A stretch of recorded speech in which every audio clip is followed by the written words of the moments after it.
My name is Rob McLachlan. We're here today at Prince Henry's Institute of Medical Research in Melbourne to talk with Professor Henry Berger.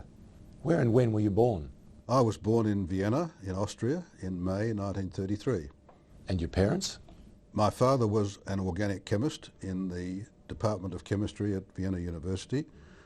My mother met him when she was a student there, and I was an only child of the two of them. My mother was reasonably well-to-do, and I think was a baroness appointed by the Kaiser Franz Josef. Her father was in the Austrian army, and my father's father was in fact a GP.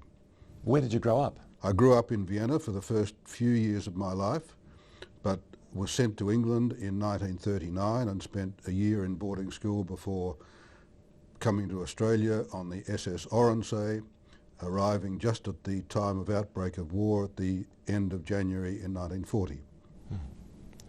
And your parents? My father had preceded us. He had been in Australia 7 or 8 months before my mother and I arrived. My mother joined the ship which I had started on in Southampton. She joined that in Naples in Italy, and the rest of the journey we made together. She rather stymied my lifestyle on board the ship because I used to assist the stewards in distributing breakfast to other passengers, and she disapproved of that activity, and so I was rather stymied from there on. So they left everything they had in Europe? They effectively left all that they had in Europe, although they managed subsequently to bring out some of their belongings in a very large packing case, or not quite as big as a container but not far short. And curiously, many years later, my father, who had kept the packing case, took it up to Mount Buller and built one of the very first ski huts at Mount Buller for his company's ski club. What about your school life? I went to school in Adelaide first, because we spent the first 3 years after our arrival in Adelaide, and I went to 3 different schools, including in 1942 being sent to a boarding school up in Mount Barker, because I think of my parents' concern about the possibility of a Japanese invasion and Japanese bombing, so I was put out of harm's way. We then moved to Melbourne early in 1943, and from then on I went to the Xavier College Preparatory School, a Jesuit school in Melbourne, and moved on up through to spend the entire school life at Xavier College. How do you reflect upon your schooling in that place? My memory of school is really a very happy one.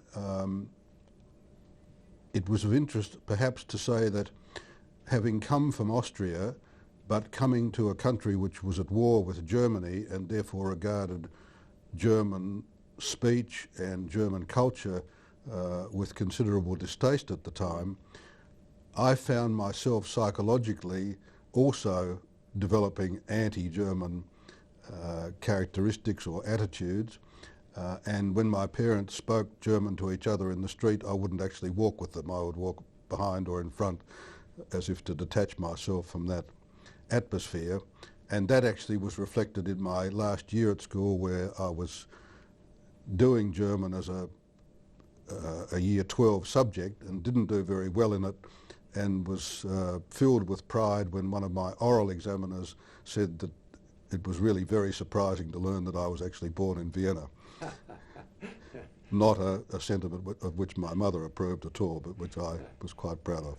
Your parents were obviously well educated. Were they supportive of your schooling? Very supportive, and as I said, I think my time of schooling and early school life was happy. I remember pottering with test tubes, inspired by my father, who was a research scientist and who came to Melbourne as research director of Monsanto Chemicals, and made, I think, an important early or mid-wartime contribution in developing a better method of synthesising sulfonamides, which were essential for Australian troops in New Guinea, particularly in treatment of infections and malaria in New Guinea. He was an inspiration to me. not only as a scientist but as a human being. He was somebody who was very popular with all around him, who related extremely well to all levels of Monsanto chemicals in Braybrook, in Melbourne. He was a very good sportsman. He'd represented Austria in hockey. He played the equivalent of league football in soccer.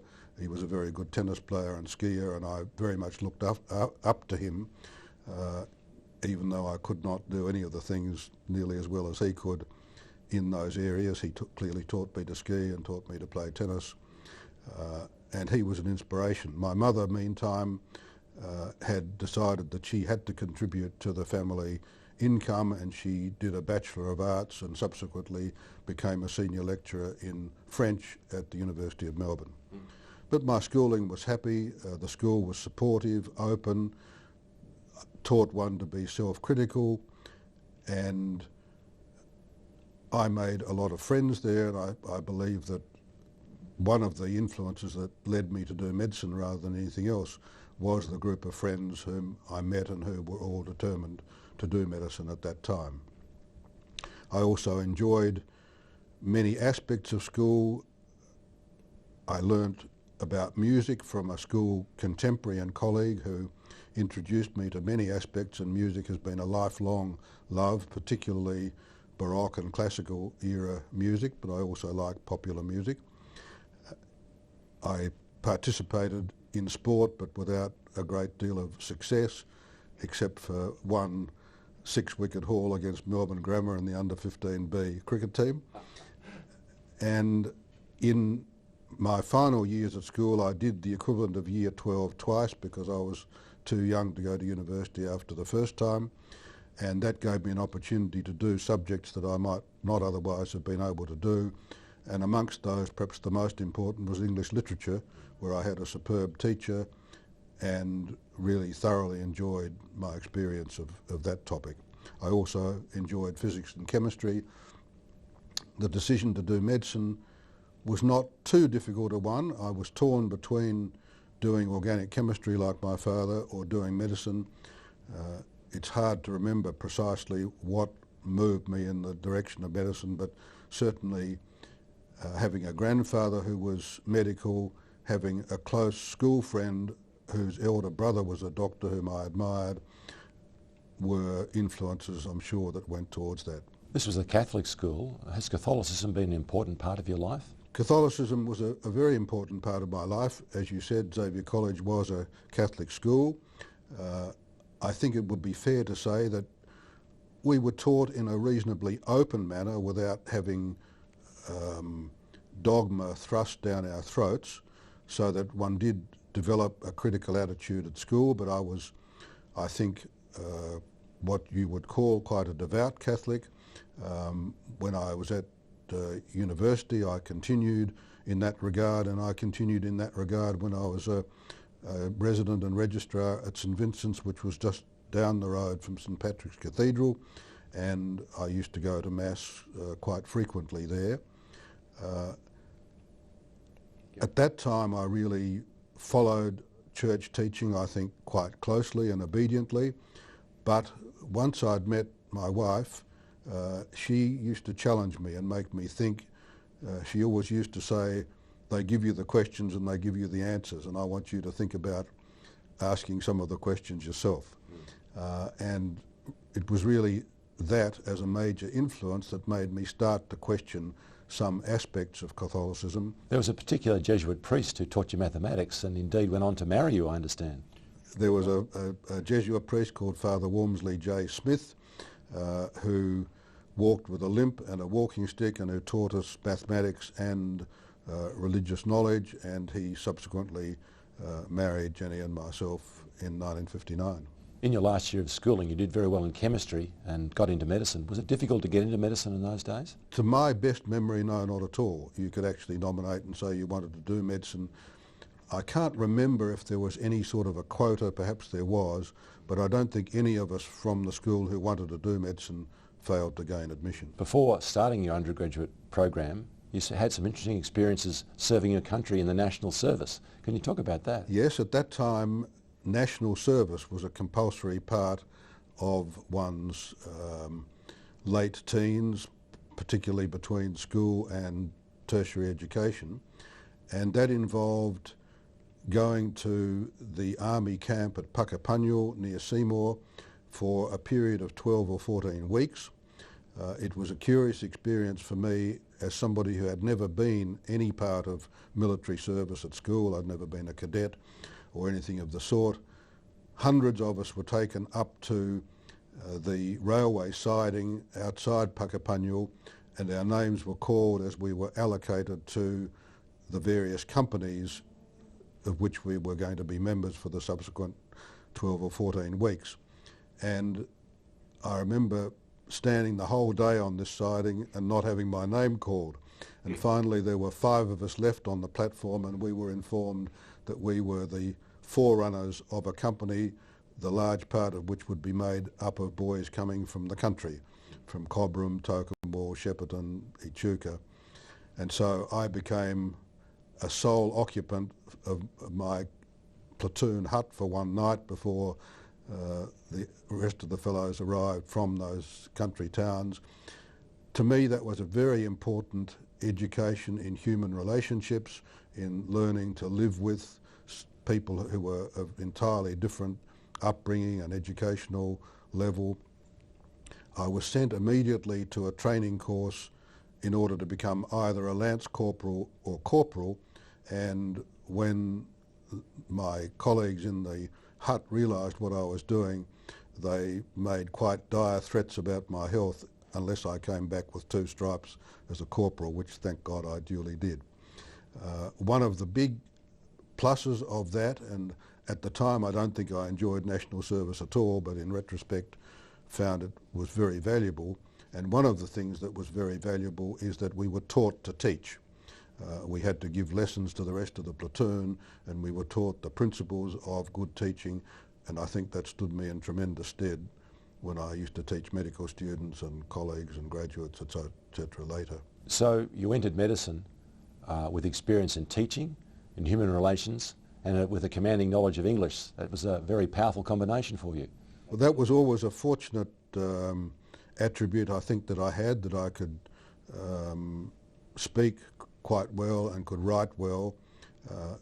Education in Latin and Greek, I think, were important contributors to that ability, but it was a natural ability. My mother was a very good linguist, and whether there are some genes for that I don't know, but I think that's been something that's been very helpful at all points of my career.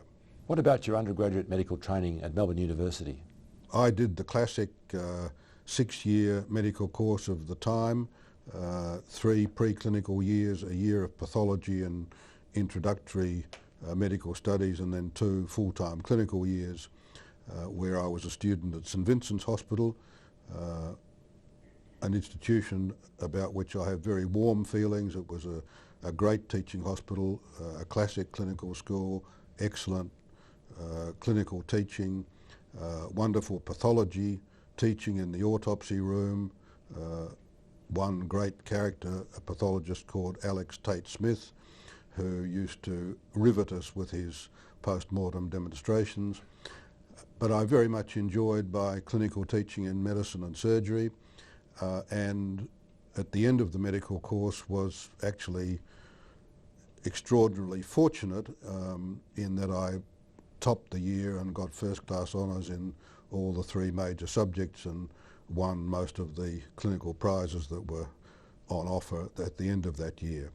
Some of it was quite fortuitous, but it was something which certainly allowed me to make fairly free choices about the terms I would then serve as a junior intern and a resident and registrar.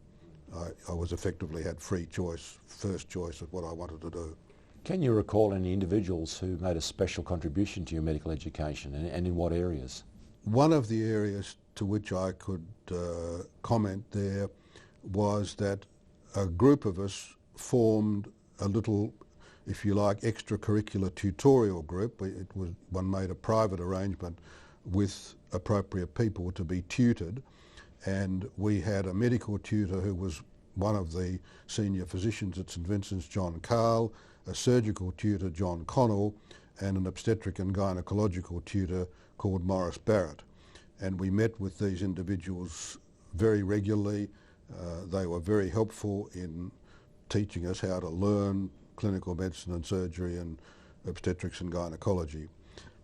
But apart from that, I was certainly impressed with particularly my physician teachers. I remember the physician teachers much better than the surgical teachers, and all the senior clinicians at St Vincent's were very good teachers, as were the specialists. I do particularly remember John Billings in neurology. I very much enjoyed that as a subject and his teaching of it. You also tutored the medical students 1 year below you. Why did you do that, and what did that give you? I think I was asked both by colleagues at my contemporary level and also a year or two behind me to give tutes on topics as we went through. I've always loved teaching, and it was something I enjoyed doing, and which gave me quite a charge. And I think it's also a way of reinforcing one's knowledge of the topic if you've got to teach it to somebody else. The final medical exams in those days were fairly rigorous. What were they like? The final exams were a real test of one's stamina. We had to do a straight 3.5 days, morning and afternoon, of 7 written papers, and then the clinical exam extended over another 5 weeks, where you had to do long cases, short cases, interviews, specialty areas like paediatrics and gynecology, etc. And my preparation was perhaps a little unorthodox, but for the 2 weeks before our final exam started, I actually skied at Mount Hotham without any textbooks with me.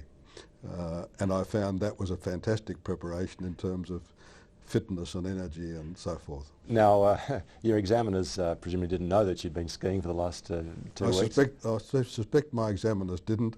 Where did the tan come from, Burger? They didn't ask you. Exactly. I certainly was much more tan than most of my colleagues, that was true. You obviously got most of the questions right, given that you got 10 of the 11 prizes on offer. There was one circumstance, I believe, where you were correct but the examiner was wrong. Tell us about that. When I'd spent 25 years as director of what was then the Medical Research Centre of Prince Henry's, which we'll come to, one of the senior physicians who'd been involved in establishing that centre told a story about me that he was one of the examiners for one of the written papers in medicine. And after he'd marked the papers, which he did in conjunction with a well-known physician, William McIntosh Rose, he said to Rose, or Rose said to him, were there any outstanding papers? And Harry Garlick, who was the physician I was referring to, said yes, one. And so they compared notes about that candidate, and Harry Garlick had given that candidate 90% for one of the questions, and Bill Rose had only given him 70%. And the difference in mark was not a matter of style, it was a matter of fact in medicine and the subject of the question. And so they went back to the textbooks, and the final mark that was resolved was the 90%, and that was me. Immediately after your medical course, you had an experience that many would be jealous of at the 1956 Olympic Games in Melbourne. That's an one of the best experience. jobs that I ever had, I got by courtesy of John Connell, the surgeon who had been our surgical tutor. The Olympic Games, the 56 Olympics, occurred immediately after our final exams, and Connell knew well the head of the photo finish team, which was to cover the Olympics, and they were looking for one extra assistant to help them, to work for them whilst they were in Melbourne, and Connell very kindly nominated me for that position. So I was the photo finish extra, and the highlight was the athletics at the Melbourne Cricket Ground, where a special little shed was set up opposite the finish line for all the major sprints and long distance runs, etc. And the photo finish camera somehow was up on the roof of the member stand, and this shed was in the members. And the film would be sent down a chute, and I had to collect it and then go and develop it in the in this shed, in the dark room in the shed. So I was the first to actually see who'd won any of the close races. And I worked there at the MCG for most of the Olympics. I also worked at the swimming and at the cycling, and it gave me my first exposure to competitive Olympic standard cycling. Wonderful. A wonderful experience, and something I would never forget. What were your early experiences that led to your passion for endocrinology? How did that evolve? Well, that evolved, I think, significantly later. I went from the examinations to take up a standard junior resident, as it was called then, junior resident post at St Vincent's, and we did standard 2-month terms in various aspects of medicine and surgery and emergency department, etc. And then in second year I did a 6-month stint as medical registrar with Professor John Hayden, who was the first professor of medicine appointed to St Vincent's Hospital. He was the second University of Melbourne professor, and I spent a 2-month term with a thoracic surgeon, John Clareborough, who was one of my real role models and pin-up boys at the time, and the experience of working with him almost made me do thoracic surgery. I found him just an inspiration. But John Hayden was also an inspiration, and I went back in my third year and spent the whole year as his registrar. A very interesting and informative experience. I started a little bit of research at that time. I think I wrote my first paper when I was third year there with one of the members of the Department of Medicine. Hayden was an inspiring teacher. His ward rounds used to be populated by a significant number of people, particularly postgraduate students, and he was very clever in the way he would deal with a question to which he clearly didn't know the answer, and he usually handballed it to me and said, Berger will tell you the answer to that, or and Berger would never know the answer either, so we had to go off and look it up or admit that we didn't know the answer. So you needed to make a decision whether to pursue a surgical career or one in internal medicine and endocrinology. That was really a decision I had to clearly make in that third year, to make a decision as to where I would go. And it was clear that endocrinology was one specialty which was not well covered at St Vincent's. There was one man, Bill Hamilton Smith, who was the endocrinologist and diabetologist at St Vincent's. Somehow I started to get attracted to that area, talked to him, was encouraged by him to do endocrinology and to then look at having a career at St Vincent's once I'd been trained, that I would be free to take over endocrinology and develop it as a specialty at St Vincent's. So I was then directed to go and work at the Alfred Hospital, where the Ewan Downey Metabolic Unit was situated, and where Brian Hudson was endocrinologist, the late Brian Hudson, and Joe Bornstein, an expert biochemist, was also part of the metabolic unit there. So that appeared to be the optimal place in Melbourne for me to start training in endocrinology. I had hoped to spend most of the time with Brian Hudson, but he spent a sabbatical year for most of the time I was actually there, and I only joined with him for a few months before leaving to go overseas. The experience was interesting, the laboratory side of it rather frustrating and not very beneficial for me, except that it taught me patience and the need to be very careful in setting up experiments. I was then awarded an Nuffield Dominion Travelling Fellowship and went to work with the late Sir John Nabarro in London at the Middlesex Hospital. That was an excellent experience from a clinical standpoint. Again, I was given a rather unsatisfactory laboratory project on which I think I wasted quite a lot of time, until I was directed to go and work in the laboratory of Dr. Alex Kelly, an expert steroid biochemist and assayist, and that was a very productive and fruitful few months where I learnt the elements of measuring steroid hormones by the then double isotope dilution derivative assay technique, almost as long-winded a technique as the name indicates.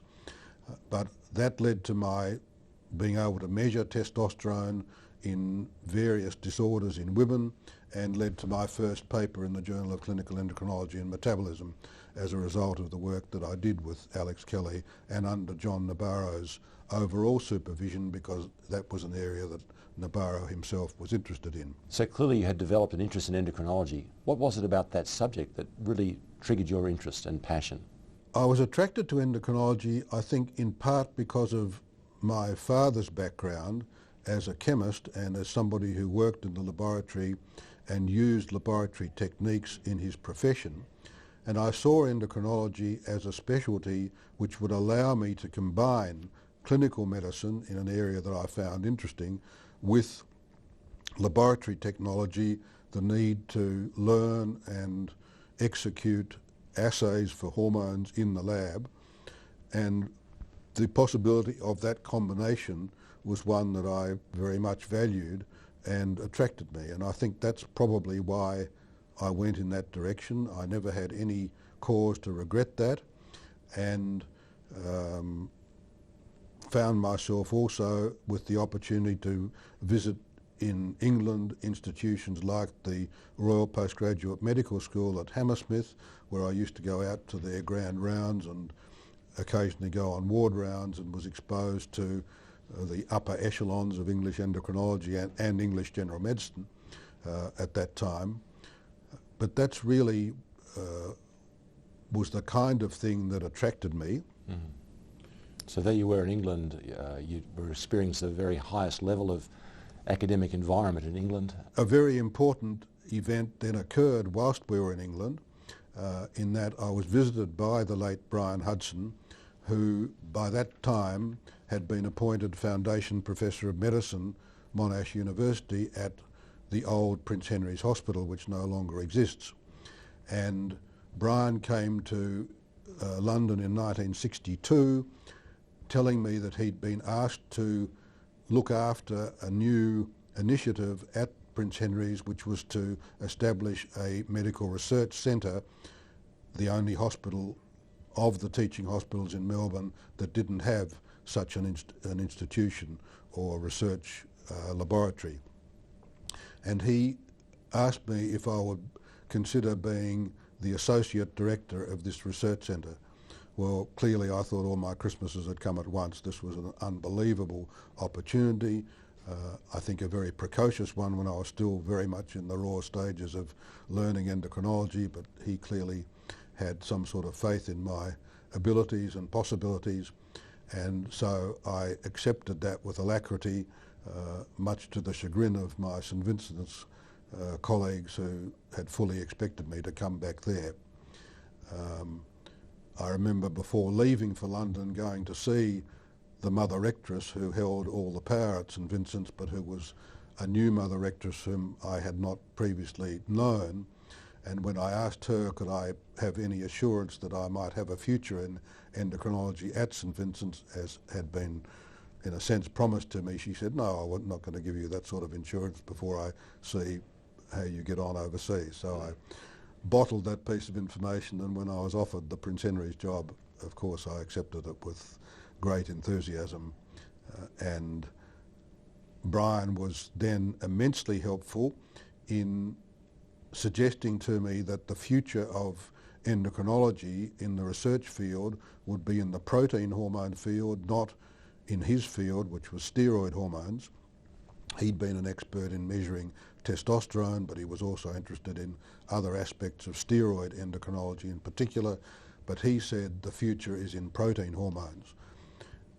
I'd originally planned to go and work with the late Dr. Fred Barter, who was an eminent American steroid endocrinologist in the aldosterone field, and I had to make very last-minute arrangements not to go and work in his laboratory, but to go and be trained in protein hormones.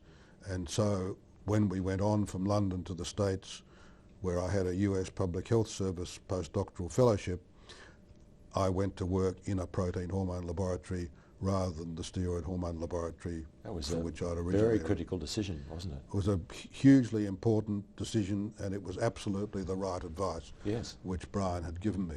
I went to work at the National Institutes of Health, and the advice to do protein hormones and protein chemistry was very important advice. It also gave me the opportunity to learn the relatively very new technique of radioimmunoassay. Radioimmunoassay was a technique developed in order to be able to measure the very tiny concentrations of protein hormones initially. It was subsequently applied to other molecules circulating in very low concentrations, but the initial developments were particularly for insulin, a protein hormone also. And the radioimmunoassay technique was a technique which relied for its sensitivity on the employment of a radioactive label which allowed detection of very small amounts of radioactivity, and for its specificity, because you had to be able to measure a protein in amongst thousands of other proteins with specificity. The specificity was conveyed by the immuno part, namely the use of an antibody to the hormone of interest. And the technology involved incubating a radioactively labelled form of the hormone of interest, and one of the big advances was techniques of labelling protein hormones without destroying their tertiary structure, usually with radioactive iodine, a technique that was actually introduced by two Englishmen called Hunter and Greenwood. One was able to label a purified form of the hormone with radioactivity, purify it so that you just had the labelled hormone, and then incubate the hormone with a limiting concentration of a specific and high affinity antibody. You then added known amounts of unlabelled hormone to construct a standard curve where the unlabelled hormone would displace the radioactivity from the antibody, and after that incubation you then separated the bound hormone, the radioactively bound hormone, from the free or unbound which had been displaced. And by measuring the ratio between bound and free as a function of the addition of increasing quantities of the unlabelled hormone, you constructed a standard curve, and then you incubated a serum specimen, for example, read the bound to free ratio, worked out what concentration of unlabelled hormone that was equivalent to, and that allowed you to quantitate the hormone. And that technology was introduced in about 1959, 1960, not long before I went to the States. Ultimately, it resulted in the development of an immunoassay for insulin, and my memory is that the first insulin assays were published in about 1960 or 61, and it was then applied to growth hormone. And one of the laboratories, or the laboratory that first developed a growth hormone assay, was the laboratory of Sol Burstyn and Ros Yellow in New York. And I had an opportunity to go and visit them. They worked in what was really a cellar in the Bronx, and I was amazed when I got there to find the two of them sitting surrounded by thousands of little tubes, pipetting the reagents and doing the separations and measuring growth hormone. Burstyn was an extraordinary man, probably one of the most extraordinary individuals I ever met anywhere in endocrinology. He was really a genius. He should have won the Nobel Prize, but unfortunately died before that opportunity arose. His colleague Ros Yellow did win the Nobel Prize. One of his associates, the other two people who worked in growth hormone assay with them in the Bronx were two fellows, Jesse Roth and Seymour Glick. Jesse Roth went on to a very distinguished career at the National Institutes of Health. He's still active in research and in teaching, and he was in the next laboratory to me when I worked at the National Institutes of Health in Bethesda, and I learnt the growth hormone immunoassay directly from him, and that was invaluable to me when I came back to Australia to develop the new Medical Research Centre at Prince Henry's. I subsequently encountered Burson again in 1968 on the first major overseas trip I made after my return to Australia, and I found that not only was he a superb biochemist, endocrinologist, but he was a superb historian, art appreciator, chess player, violin player, and at that time I was at a meeting in Europe, in Liège in Belgium, where the book called The Double Helix had just been published describing the structure of DNA. And he spoke about that book as if he'd been actually in the laboratory involved in all the work. He was just a most extraordinary individual. So tell me about the Young Turks. One of the encounters